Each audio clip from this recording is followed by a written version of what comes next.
Bismillahirrahmanirrahim. Assalamualaikum warahmatullahi wabarakatuh. Mari kita lanjutkan pembacaan kitab Mafatihul Ghaib karangan Imam Fakhruddin Ar-Razi. Saya sudah membacakan beberapa bagian dari kitab ini di beberapa video sebelumnya.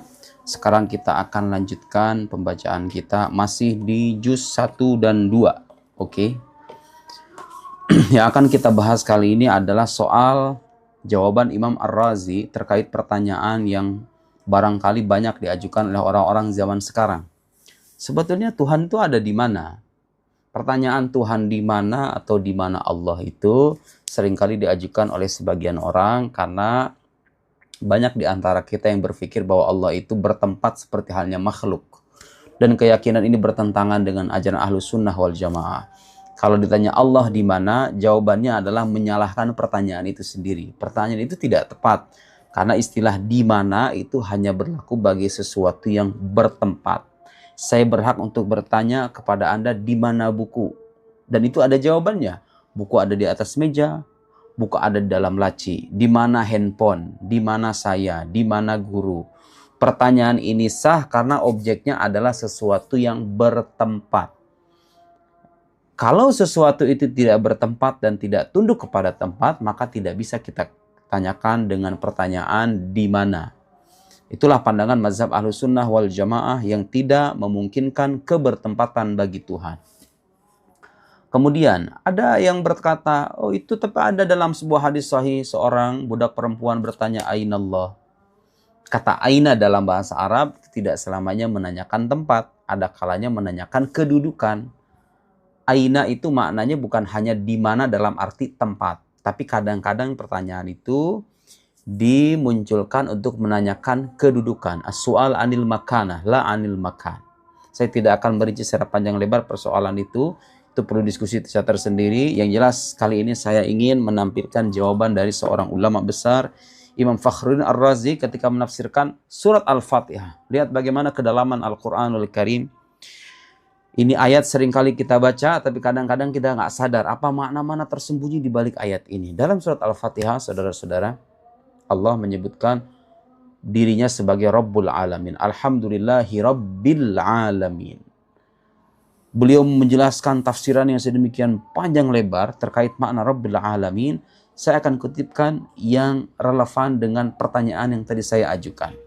Apakah Allah itu bertempat? Tegas jawabannya Imam Ar-Razi, beliau seorang ulama Ahlus Sunnah menjawab tidak. Di halaman 193. Lihat. Faqauluhu Rabbil Alamin. Firmannya Rabbil Alamin dalam Al-Fatihah yadullu ala kaunihi Rabban lil makani waz zaman. Jadi ungkapan Allah adalah Tuhan alam semesta itu menunjukkan bahwa dia adalah Tuhan bagi tempat dan waktu. Jadi nggak mungkin Tuhan itu bertempat dan berwaktu karena waktu dan tempat itu sesuatu yang diciptakan dan dikuasai oleh Tuhan. Dia ada permulaannya sementara Tuhan tidak ada permulaannya karena itu mustahil. Tuhan bertempat di langit, Tuhan bertempat di arasy misalnya seperti halnya saya bertempat di atas kursi sekarang. Kalaupun ada ayat-ayat yang seolah-olah zahirnya menunjukkan hal semacam itu, para ulama Ahlus Sunnah wal Jamaah bertakwil atau tafwid. Tafwid itu artinya menyerahkan maknanya sepenuhnya kepada Allah Subhanahu wa taala. Tapi yang jelas semuanya sepakat bahwa kebertempatan seperti halnya makhluk mustahil bagi Allah Subhanahu wa taala. Ya dulu ala kaunihi rabban lil makani waz zaman wa khaliqan lahuma wa mujidan lahuma. Jadi ungkapan Rabbul Alamin dalam Al-Qur'anul Karim menunjukkan kata Imam Ar-Razi bahwa Allah itu adalah Tuhannya tempat, waktu dan menciptakan keduanya dan mengadakan keduanya. Karena itu mustahil Tuhan bertempat di keduanya. Orang keduanya diciptakan kok.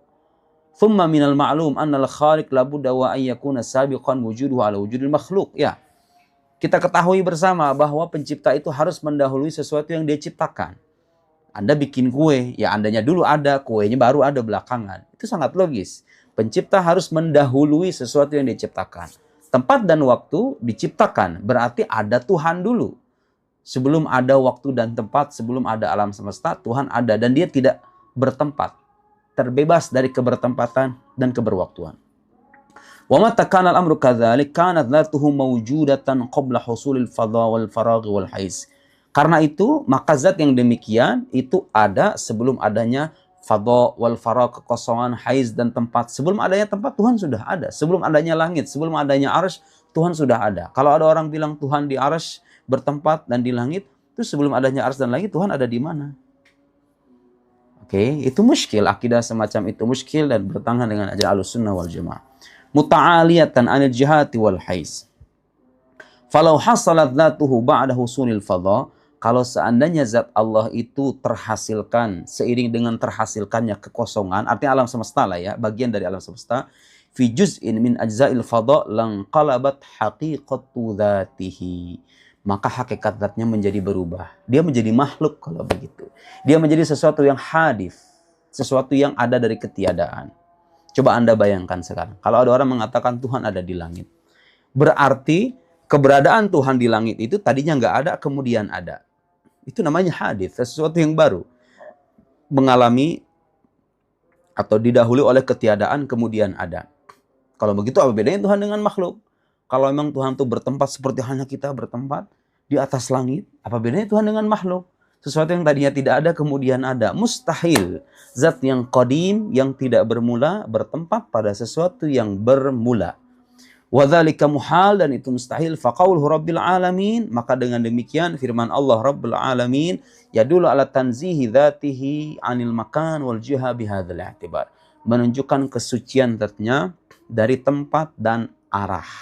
Sering orang mengatakan serahkan saja kepada yang di atas, artinya kepada Allah ya. Tapi istilah di atas itu maknanya sebenarnya mana metafor. Orang-orang yang berkata Tuhan di atas kita itu artinya secara kedudukan, bukan secara tempat.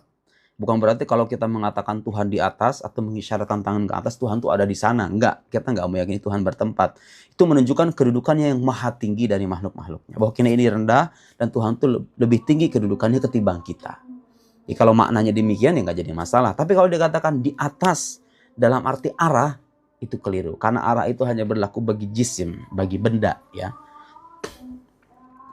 Al-mas'alah tsaniyah, hadhihi al-lafdhah tadullu ala anna dzatahu munazzahatun 'anil hulul fil mahal. Begitu juga tafsir Rabbul Alamin, Ar-Razi mengatakan itu menunjukkan bahwa zat Allah tersucikan dari kebertempatan fil mahal, di sesuatu yang ditempati. Kama taqulun Nasara, seperti halnya keyakinan orang Kristen, Tuhan bertempat pada diri Yesus. Akidah Islam tidak mengimani adanya kebertempatan semacam itu. Wal hululiyah. Li'annahu lamma kana rabban lil alamin, karena ketika dia dikatakan Tuhan alam semesta, kana khaliqan likulli ma siwa, maka dia menjadi pencipta bagi segala sesuatu selainnya. Wal khaliq sabiqun alal makhluk, pencipta itu mendahului ciptaannya, fakanat dzatuhu mawjudatan qabla kulli mahal. Maka dengan demikian zatnya itu ada sebelum segala sesuatu yang ditempati ada.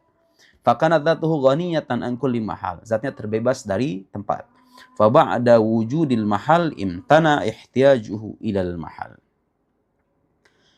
Walhasil saudara-saudara sekalian, inilah Imam Fakhruddin Ar-Razi, pengarang tafsir 32 jilid Mafatihul Ghaib, ulama Ahlus Sunnah wal Jamaah, menafikan dan mensucikan Allah Subhanahu wa taala dari kebertempatan. Karena itu akidah yang tepat tidak mengimani Tuhan yang bertempat.